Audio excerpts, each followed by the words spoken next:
fight to protect our freedom. Hey, Pritzker, that video was just so adorable. I mean, you just, look so cute in that little circular area talking about, how Illinois has done so well under you. In every corner of our state, I see people who want... I think that if we were judging a governor over how he can free up housing by getting rid of as many actual Illinoisans as possible, then yeah, you've really crushed that.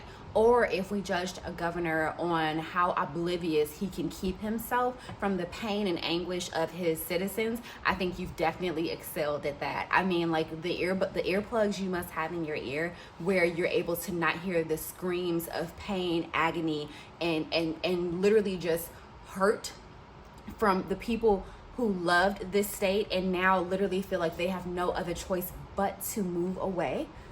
And if we're also talking about the fact that you literally have turned your back on every value that majority of Illinoisans have, you've literally decided that, hey, the values that Illinoisans have, those are so 1990s. And, it's time for something fresh, something destructive, something chaotic. If that's the case, then yeah, you've crushed that too. But let's get into some of the other things that you think you've done a really good job at.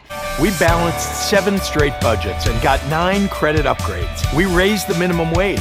Okay, so you said you turned Illinois around economically. Well, according to data, Illinois has actually had one of the most sluggish, horrific turnarounds post-pandemic.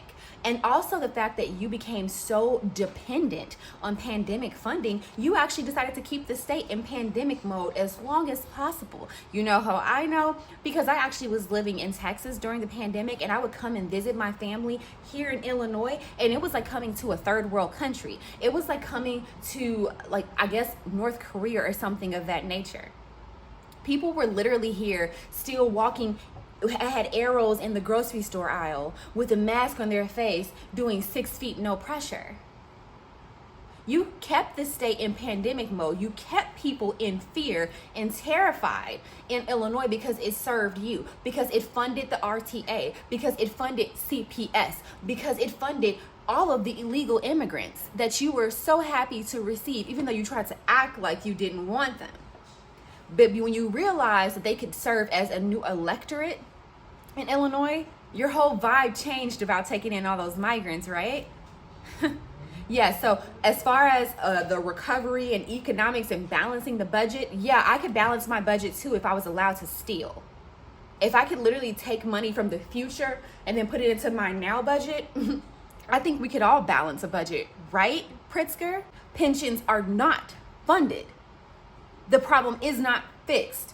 RTA has almost $1 billion shortfall. CPS is trying to borrow $600 million. Chicago's in your state. And downstate, people are literally crying out for help. And you're nowhere to be found. So Pritzker, no, you haven't done a good job. But I refuse to sit back and watch that ridiculous campaign video where you sit and lie about fake achievements, putting earplugs in your ears so you don't hear the screams of anguish from your citizens, and then saying you're doing a good job. I'm pretty sure that's what you told yourself as a child too, being the underperforming child. I'm pretty sure that's what you also told yourself. You're failing. Illinois wants you to leave. They want you to go do something else as quickly as possible. You are not wanted here.